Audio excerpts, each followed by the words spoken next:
Shalom shalom. இன்றைக்கு எபிரேய வார்த்தையாகிய ஒரு வார்த்தை நம்ம பார்ப்போம். ஹாவோர் உபென் ஹஹோஷேக் அப்படின்னு ஆதியாகவும் 1ஆம் அதிகாரம் 4ஆம் வசனத்தில் இருளு வெளிச்சம் என்று எழுதப்பட்டிருக்கிறது. இருளையும் வெளிச்சத்தையும் வெவ்வேறாய் பிரித்தார் அப்படின்றதான் அந்த வார்த்தையில் ஹாவோர் உபென் ஹஹோஷேக் அப்படின்னு இருக்குது.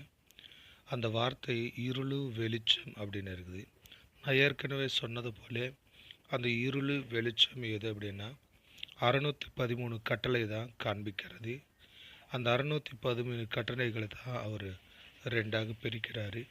248 365 பிரிக்கிறாரு.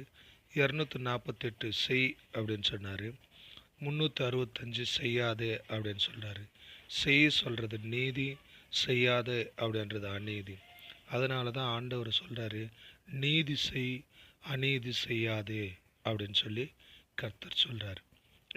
இந்த வசனத்தில் இருளு வெளிச்சம் என்கின்றதான அந்த வார்த்தை ஹாவோர் உபென் ஹஹோஷேக் அப்படின்னு சொல்லப்பட்டிருக்கிறது. Shalom shalom. ஃப்ரெண்ட்ஸ், நம்முடைய சேனலை நீங்கள் சப்ஸ்கிரைப் பண்ணி வச்சுக்கோங்க. நிறைய எபிரேய வேதாகமத்திலிருந்து நிறைய வசனங்களை நம்ம மெடிடேஷன் பண்ணுவோம். இது நன்றாக இருக்கும். ஒருவேளை உங்களுக்கு பிடிச்சிருந்ததுன்னா கமெண்ட் மூலமாக நீங்கள் தெரிவிக்கவும். ஷலோம்.